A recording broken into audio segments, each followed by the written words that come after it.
Bonjour, c'est Kate Evan de l'équipe Audible. Audible, c'est une appli qui permet d'écouter des livres audio et des podcasts. D'ailleurs, Transfert, c'est le podcast par excellence. C'est devenu pour moi un rendez-vous incontournable. Oui, je sais, j'aime m'immiscer dans la vie de parfaits inconnus. Si vous appréciez aussi cette relation intimiste, je vous conseille d'écouter le livre audio Petit Pays, écrit et interprété par Gaël Faye. Et maintenant, je vous souhaite une très bonne écoute de Transfert.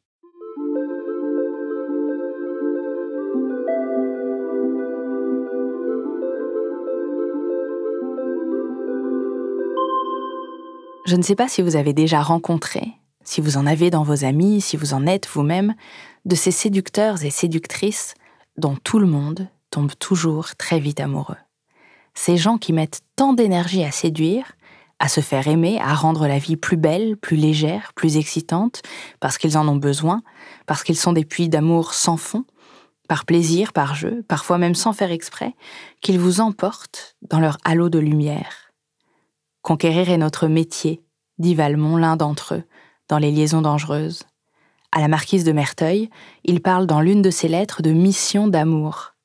Ces porteurs de ces missions, par douceur ou par machiavélisme, sont des êtres à part, qui excitent les sens. Et il faut être héroïque pour ne pas céder, comme la présidente de Tourvel, aux alarmes de si puissantes sirènes. Vous écoutez Transfert, un podcast de Slate.fr produit par Louis Média. Et cet épisode a été réalisé par Lison Verrier.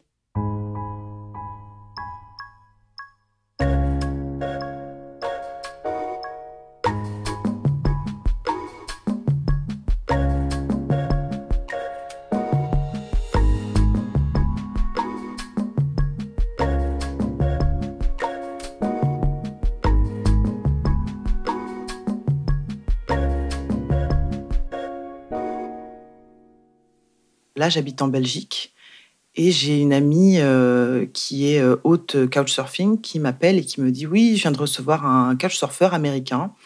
Il fait le tour de l'Europe à vélo, il est super sympa et il me dit qu'il doit passer par Bruxelles. Je voulais te demander, est-ce que je peux lui donner ton contact ?» Je lui dis « Bah non, pas de souci.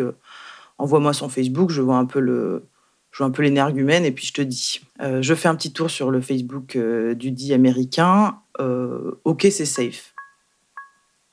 Et vraiment, mais le moment où il passe la porte là, avec son énorme vélo, le mec fait presque 2 mètres de haut. Il a un grand sourire, il est très, très solaire, hein, vraiment. Et donc, on passe juste 10 minutes, je lui explique un peu le truc. Moi, j'avais un truc de prévu dans la soirée, donc je lui dis, bah, écoute, je te laisse tout seul, tu vas dormir tranquille. Mais 10 minutes de conversation avec lui, et j'étais déjà en mode, limite, j'avais envie d'annuler ma soirée, parce que il avait l'air super intéressant, il était hyper positif, et moi, ma soirée, elle était pas folle, quoi. Mais bon, il était épuisé, il m'a dit « Ouais, je vais me coucher tout de suite. » Donc le lendemain matin, je reviens, à 13h, il se réveille, on se pose vite fait dans le jardin et on commence à papoter. Et alors, truc que j'avais pas prévu, mais en fait, on parle mais toute la journée. Mais toute la journée, jusqu'à 5h du matin, on papote. Et il était super intéressant, en fait, il était hyper ouvert d'esprit. Enfin, c'était vraiment le cow-boy, quoi. Le cow-boy qui était arrivé directement de ses États-Unis natales, qui avait fait des jobs de saisonnier dans les fermes. Et le lendemain, c'était un samedi, moi j'étais assistante de production sur un gros spectacle burlesque à Bruxelles. Et je lui dis, bah écoute, si tu veux, moi officiellement j'ai une place, mais bon, je vais passer ma vie à courir et tout ça, donc si tu veux, je te donne ma place et tu assistes à un spectacle de burlesque à Bruxelles, ça va être sympa. Putain, c'est génial, j'ai jamais vu ça, carrément. Et à la sortie, il arrive et me dit, meuf, c'était génial, quoi. C'était ouf, c'était génial, je me suis éclatée, non mais les gens sont dingues, mais comment j'ai pu ne pas voir ça avant ? Et donc on rentre chez moi, donc il doit être quoi, minuit. Une fois de plus, on parle jusqu'à 5h du matin, quoi. Le lendemain, donc on se retrouve et ça part sur des sujets plus intimes. Donc on parle de sexe positivisme, du fait qu'aux États-Unis, la seule éducation sexuelle qu'ils ont, c'est l'abstinence. On parle de ça et il me dit oui, mais moi j'ai participé à des groupes de body positivisme.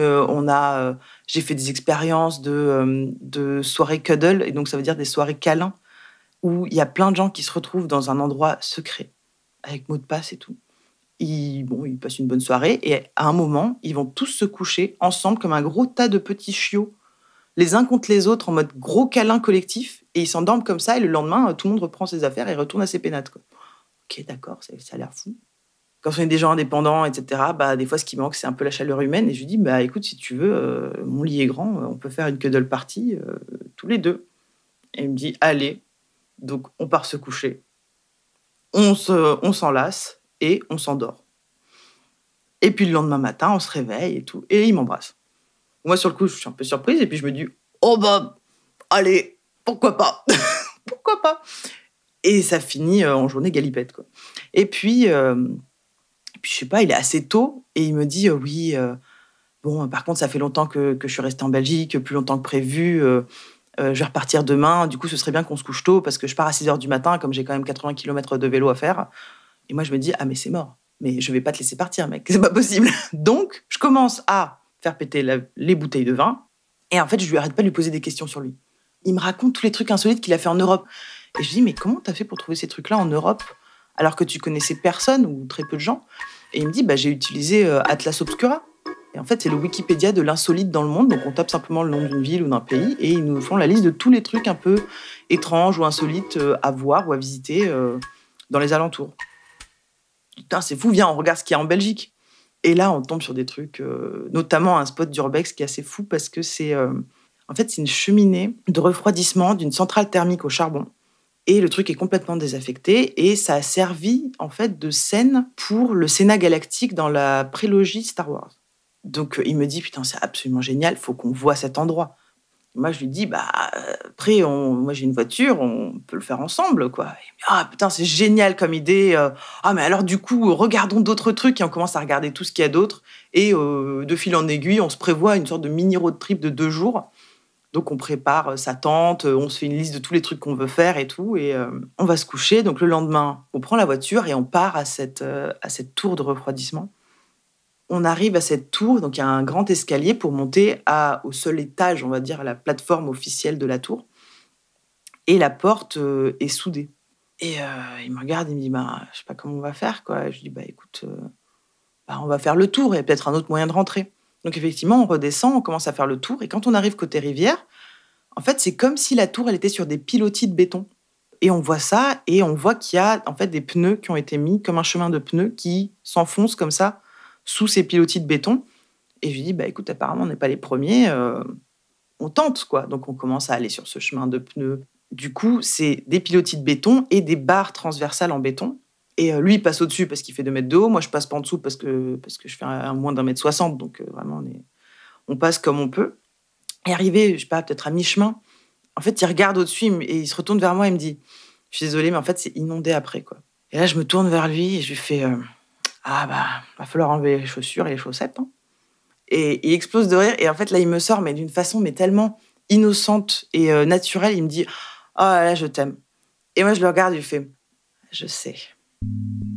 En fait, à ce moment-là, on a une espèce de petit flottement où on se regarde, genre droit dans les yeux, où lui, il réalise qu'il m'a dit, je t'aime, comme ça, quoi.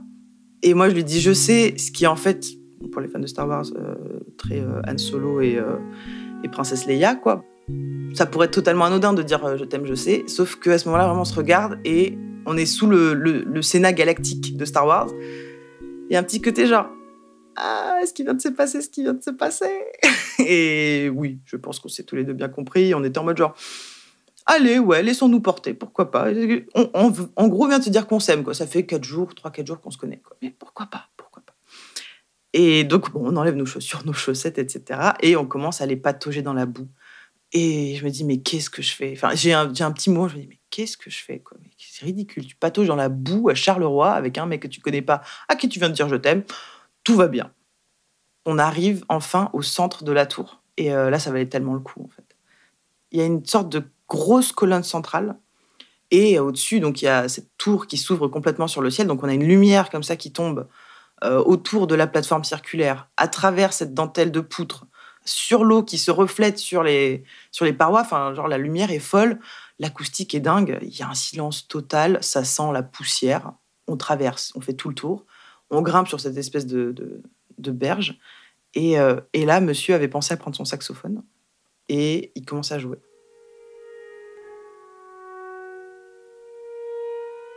Et on rentre donc de ces 2 jours on va directement se coucher. Et le lendemain matin, mais genre à 6h30 du matin, quelque chose comme ça, il me réveille. Et je dis, mais qu'est-ce qui se passe et tout. Je suis complètement dans le brouillard. Et il me dit, oui, c'est pour te dire, j'y vais, je te dis au revoir. Et moi, je suis choquée et je le regarde, je fais, comment ça, tu y vas, quoi? C'était pas prévu. Il me dit, bah si, quand même, c'était prévu et tout. Et je dis, bon, bah alors attends, je me lève, je vais faire un café, je vais nous faire un petit déj. Je lui dis, non, c'est bon, j'ai mangé, mes affaires, elles sont prêtes, je suis prêt à partir. Le vélo, il est dans la rue. En fait, je te disais juste au revoir, quoi. Et moi, sur le coup, je suis dans les vapes. C'est tellement brutal et brusque. Je me mets un peu à pleurer. Genre, oh, mais tu peux pas partir comme ça, c'est pas possible. Il fallait me préparer psychologiquement. Et là, il prend dans ses bras, il me dit non, mais j'aime pas les au revoir et tout. Et puis, t'as vu comment ça se passe chaque fois que j'essaie de te prévenir. Après, je reste. Tu trouves toujours un truc à faire, c'est pas possible. Je partirai jamais sinon. Du coup, je l'accompagne dans la rue, on s'embrasse. Je lui dis bon voyage, voilà. Et je le vois partir sur son vélo. C'était une scène, mais digne d'un film ou d'un Lucky Luke ou quoi. Il part avec son chapeau comme ça, sur son vélo, vers le soleil levant. Et moi, je le regarde partir et je me dis, bon, à bientôt, Space Cowboy. Salut, c'était bien. Je rentre chez moi et en fait, je crois que c'est le moment où je commence un peu à digérer. C'est-à-dire il a disparu. En plus, il a gentiment tout rangé avant de partir, donc il y a plus tellement de traces en fait de son passage. Vraiment, je rentre, je me pose et je regarde autour de moi et je me dis mais est-ce que je viens de vivre ce que je viens de vivre, quoi. Donc j'appelle ma meilleure amie pour lui donner mes nouvelles déjà parce que ça fait une semaine que j'ai disparu et je lui dis mais je viens de vivre un truc fou avec un couchsurfer américain. Voilà ce qu'on a fait et elle me dit mais c'est incroyable et tout. Enfin mais tu le connais pas, enfin, c'est un vagabond, tu pars comme ça et tu préviens personne. Je dis, si, je t'ai dit vaguement que j'avais... Elle m'a dit, oui, mais tu m'as pas dit que vous aviez une histoire d'amour, que vous partiez. Et là, je commence enfin, en fait, à faire le bilan. Toutes mes copines à Bruxelles, elles n'ont retenu qu'une seule chose, c'est que c'était un clodo qui pue. Et je me disais, mais c'est fou, enfin, il y a que moi qui ai vu qu'il était fou, qu'il était intéressant. Il nous emporte, mais tellement facilement. Il a cette façon de parler, de nous emporter, même si on ne comprend pas la moitié des expressions qu'il utilise. Et il a un tel sourire, il a une façon de faire les choses qui est tellement naturelle que c'est vraiment un troubadour. On se laisse complètement emporter dans son histoire. On se laisse emporter avec lui. On a envie d'être lui, on a envie d'être avec lui. C'est ces personnalités solaires. Tant qu'il nous regarde, on a l'impression qu'on est le centre du monde. Et puis le moment où il se détourne, on a froid et on se dit non, mais reste sur moi, regarde-moi. J'étais fascinée par ce garçon. Et pour moi, c'est clair que le moment où je l'ai vu partir vers le soleil levant, c'était fini, j'entendrai plus jamais parler de lui. Et tant mieux, au final, parce que c'est effrayant, en fait. Ça donne un peu le vertige de se dire, mais comment je me suis laissée happer dans cette vie par cette personne si vite, si fort. Mais il se trouve qu'il m'a envoyé des messages. Il se trouve qu'il a commencé à m'envoyer des messages pour me dire... C'était super, merci beaucoup, voilà, je vais là, je fais ça. Et puis, ça continue comme ça. Et moi, à chaque fois, je suis un peu en mode tout le temps, bon, ça va s'arrêter, un moment, ça va s'arrêter. À un moment, il commence à me renvoyer des messages, mais beaucoup, très franches comme ça. Je dis, dis donc, qu'est-ce qui se passe? Enfin, ça s'éteignait tranquillement, là, ça allait se finir tranquillement, et d'un seul coup, tu reprends la conversation, qu'est-ce qui t'arrive, tu te sens seule? Il me dit, mais non, je vois pas de quoi tu parles, t'es ma plus belle aventure européenne, et tout. Alors, je dis, je suis sa plus belle aventure. Ah. Et il commence à me dire, écoute, d'ailleurs, j'aimerais beaucoup te revoir avant de partir. Et il me dit, est-ce que ça te dit, j'ai prévu de finir mon trajet à Lisbonne, est-ce que tu voudrais me retrouver là-bas? Et je dis, écoute, oui, c'est l'été, je peux prendre une semaine de vacances et je te retrouve à Lisbonne. Donc, il me dit, super, donc fin août, début septembre, je vise pour être là-bas et je repartirai de Lisbonne. Il me dit, si je trouve les moyens de me payer le billet de retour, parce que bon, c'est un peu compliqué et tout. Je dis, ah bon, comment ça? Oui, j'ai pas trop de sous, je sais pas trop comment je vais gérer le budget et tout. J'ai fait une cagnotte sur Facebook. Moi, je vais voir sur Facebook et je lui mets des sous sur sa cagnotte. Je lui dis, ouais, t'inquiète pas, je vais t'aider et tout. Et puis, on se retrouvera à Lisbonne, il n'y a pas de souci. Je lui dis en rigolant, je serai ta sugar mama, si tu veux. Et il me dit, non, mais dis pas ça et tout, quelle horreur. Bon, ok, il a peut-être pas bien pris, c'était juste une blague. Bon, connaissant l'animal, je vais pas prendre mes billets tout de suite pour Lisbonne. Je vais attendre vraiment la dernière minute. Quelques jours plus tard, il me dit oui, ça y est, je viens d'atteindre le kilomètre zéro donc, du chemin de pèlerinage. Je suis à Finisterra en Espagne. C'est génial, il y a une super communauté de hippies, je m'éclate, c'est trop bien, c'est trop bien. Et puis, les jours continuent de passer, on arrive à 10 jours avant et je lui dis t'es où? Et il me fait je suis toujours à Finisterra, c'est tellement bien, j'ai pas pu partir. Du coup, on se met d'accord, je dis bon, écoute, je vais prendre un billet, parce qu'il faut que je le prenne maintenant, mais je vais le prendre pour Porto. On fait ça, je prends un billet pour Porto, donc on est 10 jours, une semaine avant la date. Donc autant dire que je paye plein pot. 3 jours avant, on s'envoie des messages et tout, et je lui dis mais alors t'en es où? Et il me dit en fait je suis toujours à Finisterra. Je dis mais qu'est-ce que tu fous à Finisterra? Enfin, on avait dit qu'on se retrouvait à Porto, enfin faudrait peut-être commencer à démarrer en fait. Et il me dit en fait je t'avoue darling, j'aimerais bien que tu me rejoignes à Finisterra. C'est tellement formidable, j'ai envie de te faire découvrir et tout. Et moi, je dis, écoute, non, c'est pas possible. Moi, j'ai pris mon billet pour Porto. Ça me coûterait aussi cher de le faire changer. De toute façon, il n'y a pas d'aéroport à Finisterra. Hein. J'ai qu'une petite semaine parce que j'ai un projet qui commence bientôt. Donc, c'est vraiment serré. J'ai envie de passer le plus de temps possible avec toi. J'ai pas envie de le passer dans des bus. Et il me dit, mais allez, suffirait que tu loues une voiture. En 3 heures, t'y es, c'est bon et tout. Et je dis, non, mais t'es sérieux, là? Enfin, je dis, non, mais t'es gentil, mais non, quoi. Enfin, je suis pas Crésus non plus.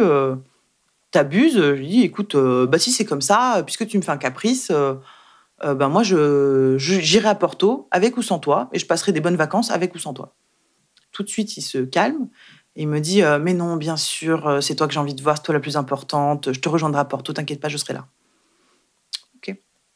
Vient le jour J, j'arrive à Porto, et je lui envoie un message, je lui dis, bon, je suis dans le train, j'arrive en centre-ville, t'es où? Et donc, il m'envoie une adresse obscure dans la vieille ville et tout. J'arrive donc devant ce vieux bar, en fait. Et donc, il est de dos à moi. Il est en train de jouer aux dames avec un vieux local, quoi. C'est marrant parce qu'en fait, je dis pas que je suis là. J'observe dans un premier temps, avant même qu'il sache que moi, je suis ici. Et il y a ce côté où je sais pas, si je touche, est-ce que je vais repartir dans la même folie? Il finit sa partie et donc le vieux avec qui il jouait, lève les yeux, donc il se retourne et il me voit et là, il a un immense sourire. C'est la première fois que je me dis que je le trouve beau. Ça fait des semaines qu'il est sur la route, il est tanné comme du cuir. Et du coup, ses yeux bleus, ils pop, on dirait le gars qui joue dans Mon nom et personne, le western. Mon Dieu, quoi, il met ses mains autour de ma taille, il me serre contre lui et moi, ça y est, c'est fini, quoi. Le sort est là. Il me prend par la main, ce que je trouve absolument adorable à chaque fois. Et il m'emmène dans une pâtisserie juste à côté où on va acheter les fameuses pastilles di nata.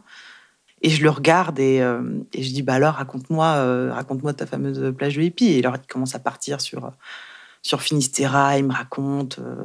Il a ses yeux bleus qui pétillent, il a un grand sourire, vraiment. Il y a le soleil qui émane de lui. Et il commence à me dire oui, j'ai trouvé une pension à Porto, etc., où on pourra dormir. Et en fait, le moment où il cesse de parler de Finisterra, il se tourne vers moi. Il me regarde dans les yeux et il y a comme une ombre, en fait, qui est passée. Et ça me brise le cœur, en fait. Je suis en mode non, j'ai envie de voir ce sourire encore, j'ai envie de le voir, mais tellement heureux. J'adore le regarder, être heureux, en fait. Et du coup, là, je prends une décision folle parce que c'est fini. La lucidité, être raisonnable, tout ça, c'est à la poubelle, c'est fini, j'y pense plus. Et je me lève, je le prends par la main et je lui fais allez, viens. Et je marche, je mets Google Maps et tout, machin, je cherche et je l'emmène à la gare. Parce que quand je suis arrivée à la gare, qui est pas très loin, j'ai remarqué qu'il y avait un Sixt donc pour la location de voiture. En 30 minutes, toute l'histoire est réglée, on a les clés, on rentre dans la voiture, on s'assoit. Et là, je me tourne vers lui et je lui dis, on va où? Et là, il me dit, à Finisterra, darling. Et il a de nouveau, mais ce sourire, il est tellement heureux. Et moi, je suis tellement heureuse de l'avoir rendu heureux, j'en ai plus rien à foutre. J'ai mis toutes mes économies là-dedans, mais tant pis. Et donc, on commence à prendre la route. Donc, il y en a pour 3 heures. En plus, les routes portugaises et espagnoles, elles sont bordées d'eucalyptus. Le soir commence à tomber. Et lui, il commence à me raconter tout ce qu'on va faire, etc. Donc, on arrive sur Finisterra. Moi, il m'en a fait un tel récit que je m'imagine vraiment la petite cité balnéaire, un peu loin de tout, des touristes. J'imagine vraiment un truc dans un écrin de roches et de végétation et de mer et tout ça. Et en fait, on arrive dans un bled un peu moche. Bon, ok, alors bon, je l'écoute et il commence à me donner des directions et tout pour aller à la World Family. Donc la World Family, c'est un peu le QG des hippies de Finistère. Et on arrive enfin, en fait, on se gare près du bar. Et moi, je vois le bar. Le bar, c'est des parpaings qui sont peints avec des trucs un peu New Age et des arcs-en-ciel un peu faits par des gens qui ne savent pas dessiner. Devant, il y a 3-4 rastas blancs en sarouel poussiéreux en train de fumer des spliffs comme ça, qui sont assis sur le trottoir, qui prennent toute la place. Et je me dis, mais moi, j'arrive avec ma petite robe d'été de bourgeoise, mon petit sac, mon petit machin, mes petits cheveux. Et tout. Mais qu'est-ce que j'ai fait ? C'était une erreur. Ça va être une catastrophe. Je vais jamais m'intégrer. Puis est-ce que j'ai envie de m'intégrer à ça ? Je ne sais pas et tout. Sauf que j'ai pas du tout le temps de réfléchir parce que lui, il m'a pris par la main, il leur fait des grands signes. Tout le monde l'a reconnu. Ils sont c'est l'Américain, il est revenu et tout. Et il me traîne comme ça derrière lui et je me dis, bon, écoute, de toute façon, t'y es, c'est trop tard. Ils t'ont vu, tu peux plus te cacher. Et donc, je me dis, bon, bah écoute, éteins ton cerveau et puis suis le mouvement, quoi. Tout le monde est absolument adorable. En plus, on arrive, c'est l'heure du repas. Et on mange et on boit des bières et tout. Et du coup, je me tourne vers l'Américain. Je lui dis, franchement, je t'avoue, j'ai eu un petit peu peur. Mais en fait, c'est trop bien, quoi. Il me dit, attends, darling, le meilleur est à venir. Il me dit, bon, allez, à tout le monde, on va à la Hippie Beach, quoi.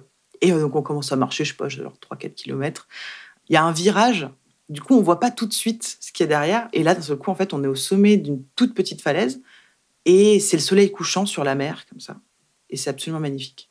Et on voit un peu en contrebas, effectivement, il y a les hippies qui ont commencé à préparer un grand feu de joie.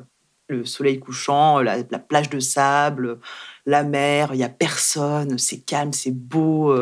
C'est vraiment ce qu'on rêverait d'avoir quand on s'imagine aller sur une hippie beach, quoi.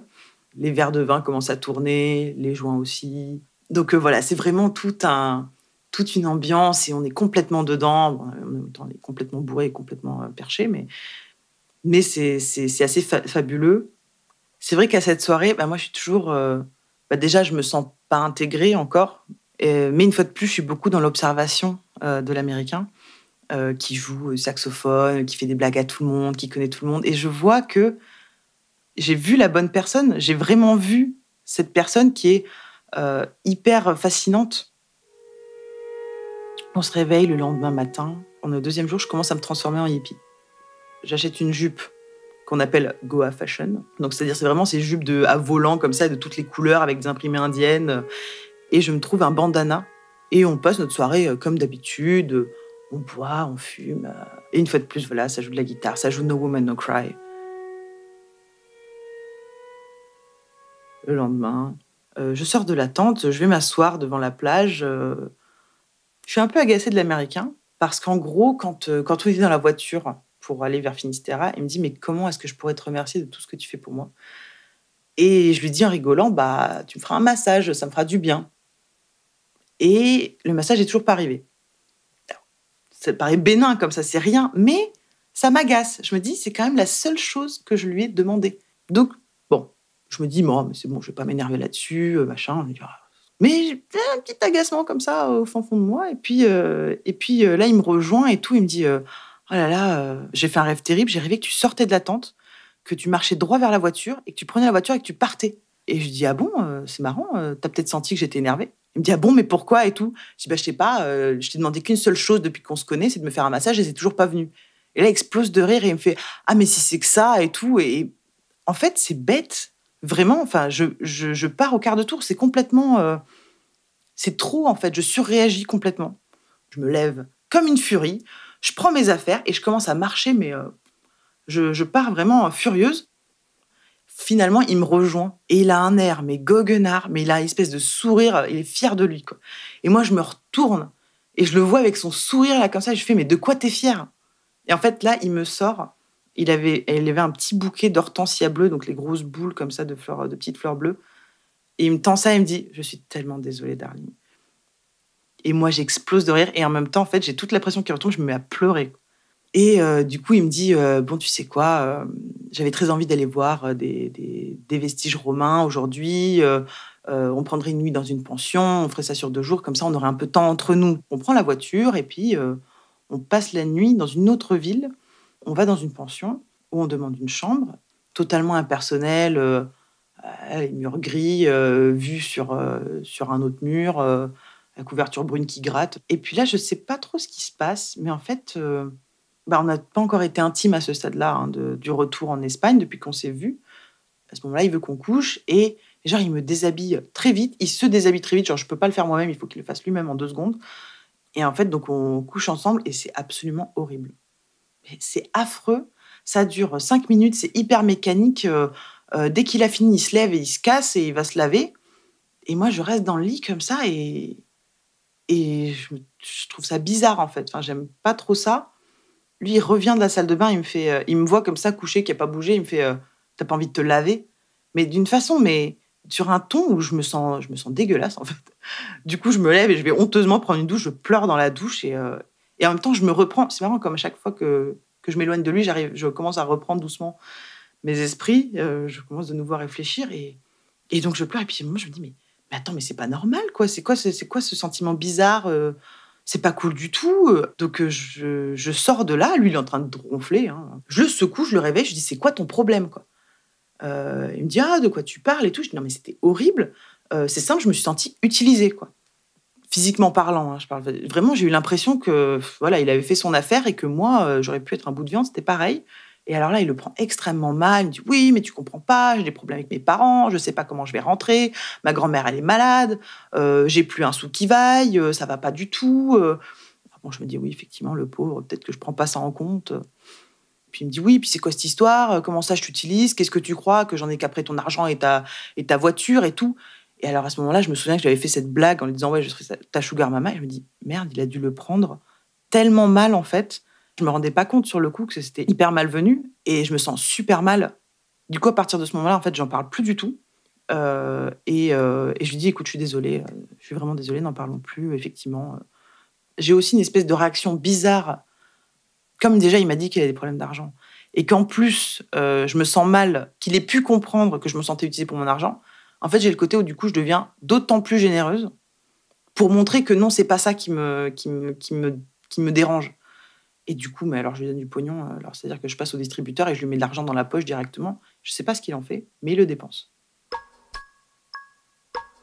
On retrouve donc les copains qui nous disent, en fait, on a demandé à la pension qui est juste à côté de la plage si on pouvait faire un barbecue chez eux.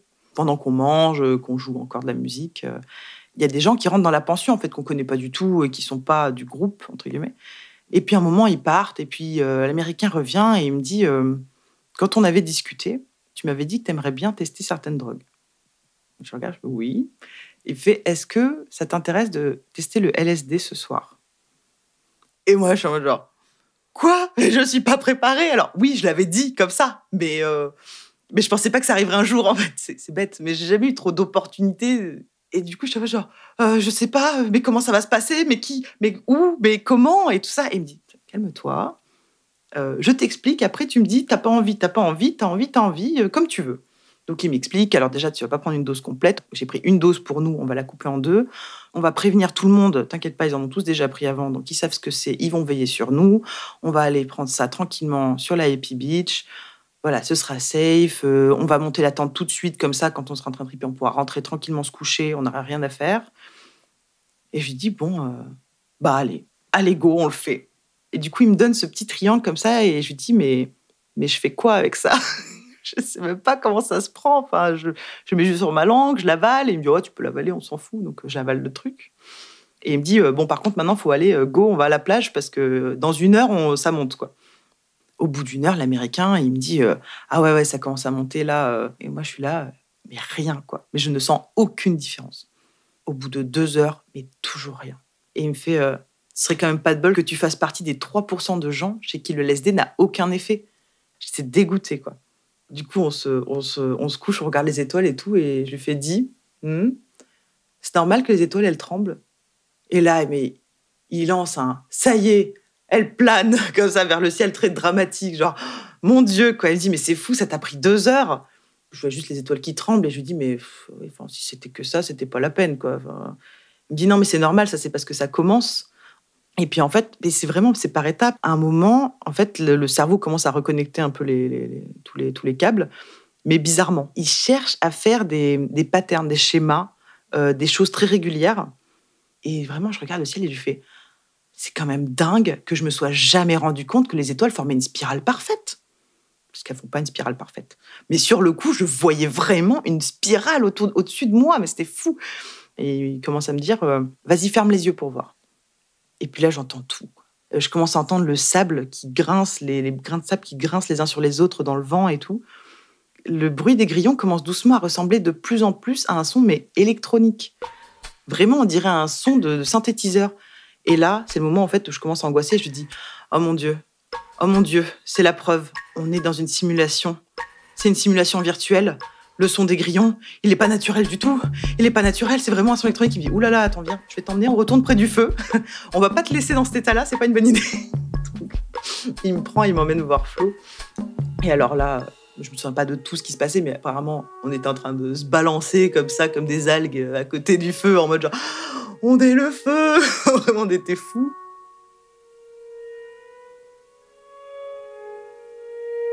Je sais pas du tout comment je suis rentrée à la tente. Mais en tout cas, je me réveille le lendemain matin.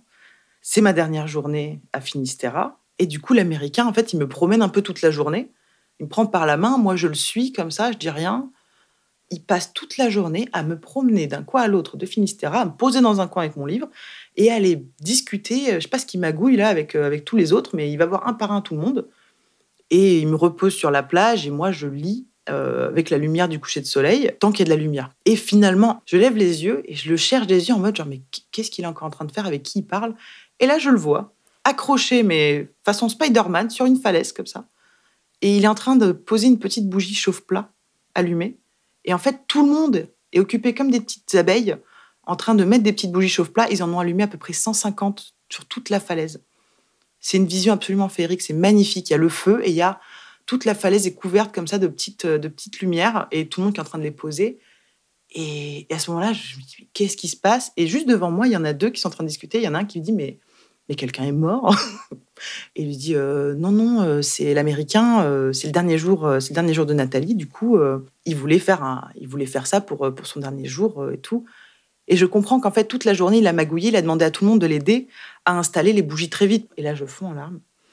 Il se trouve que c'était le moment où il posait quasiment la dernière, donc il arrive vers moi, il a un grand sourire, il est fier de lui, et il fait tout un show. Une fois de plus, il est en spectacle, il est content, il a fait son grand geste romantique, comme il appelle ça. Il est en mode genre, ah bah voilà, oh bah elle pleure et tout. Et moi, genre, oh, dis pas que je pleure, c'est bon, laisse-moi tranquille. Je suis très, très, très touchée.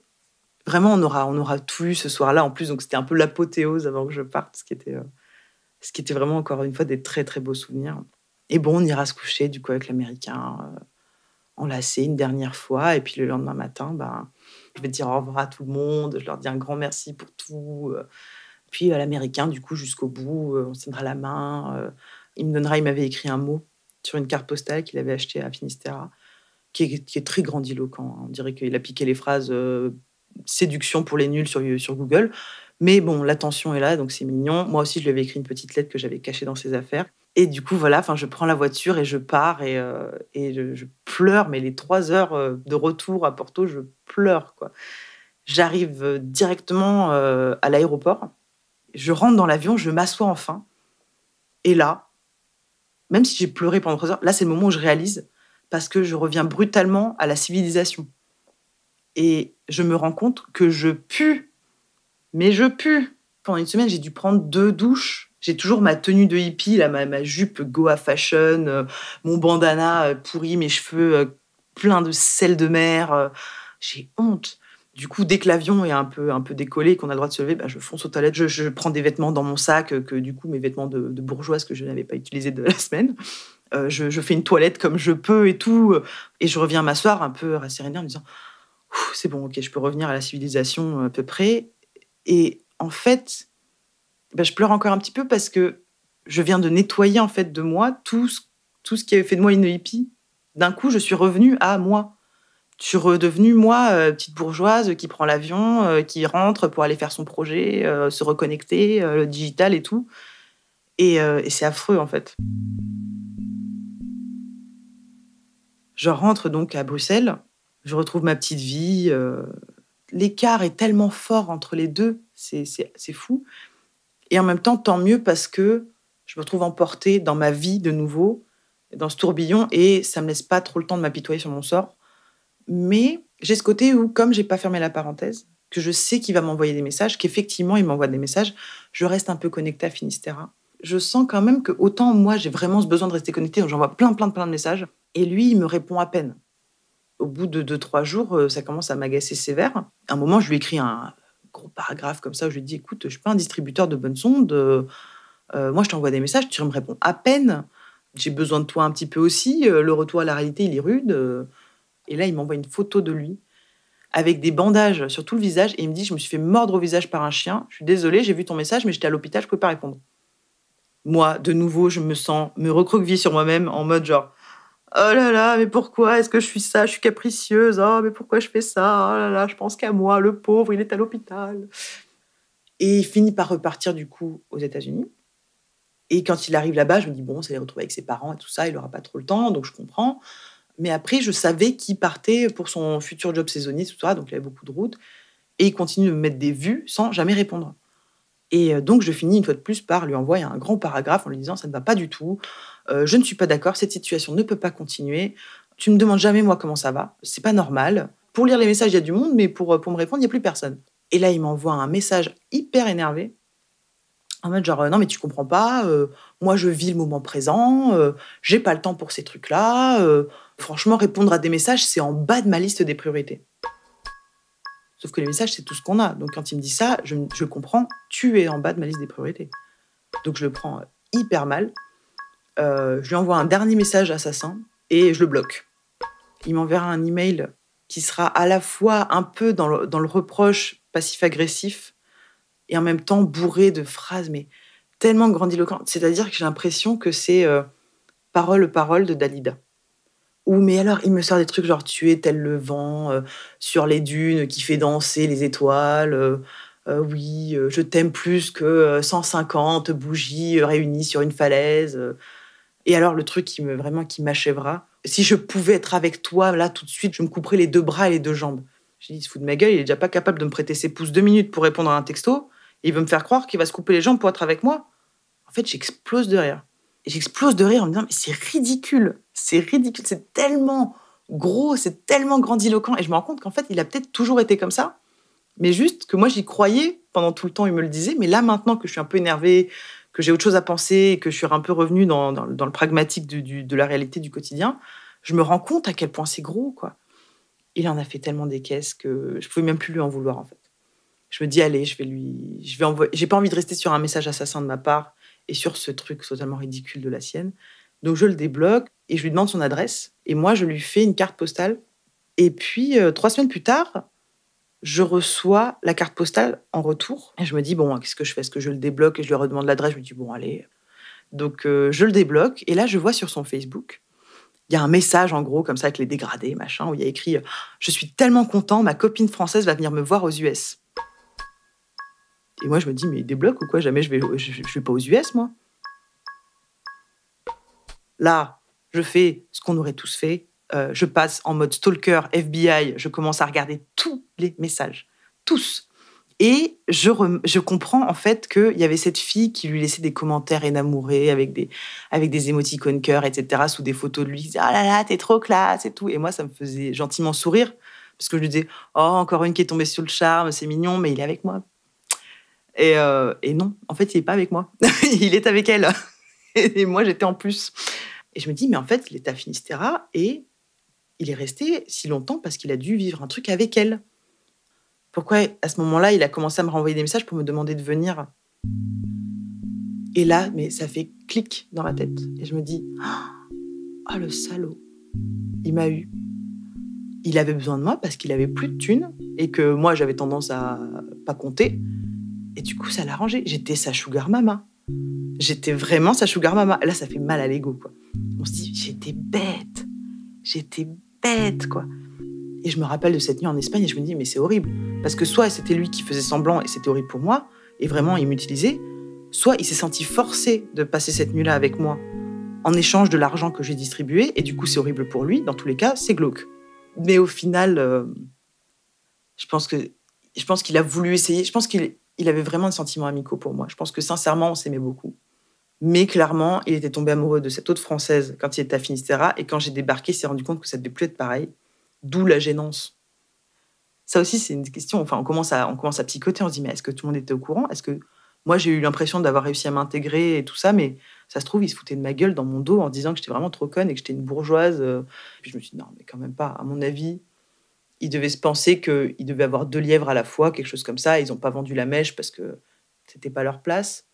Et les gens non plus n'ont pas fait semblant. Je pense que c'était une expérience très sincère et très jolie. Et puis, oui, j'ai claqué beaucoup de sous. Mais au final, si c'était vraiment un truc qu'on pouvait acheter, faire une expérience hippie comme ça, je pense que le prix valait largement l'expérience. Donc bon, j'ai littéralement vécu la fable du corbeau et du renard, où un flatteur vit aux dépens de celui qui l'écoute. Et c'était un gros fromage, mais le Jean valait la chandelle. On a tous ce rêve de tomber sur une personne qui va nous prendre par la main pour nous faire vivre des aventures dont on rêve mais qu'on n'ose pas prononcer. Et moi, j'ai eu cette personne qui arrivait. C'est pour ça que je dis c'est un troubadour, c'est un conteur, c'est le maître du jeu, en fait. Il nous emporte dans son univers et en fait, je ne sais pas pourquoi, mais vraiment, je me souviens que les 10 premières minutes, c'était fini, j'étais sous le charme. Je ne sais pas s'il m'a hypnotisée, s'il m'a ensorcelée, c'était du voodoo, je n'en sais rien, mais ça a fonctionné. Dès l'instant où je l'ai vu, c'était fini, j'étais prise dedans. Et c'est pour ça que je dis, même si je me méfierais, là, comme ça, à froid, je me dis, je me méfierais s'il revenait. Mais il vient à ma porte, c'est fini, je suis cuite.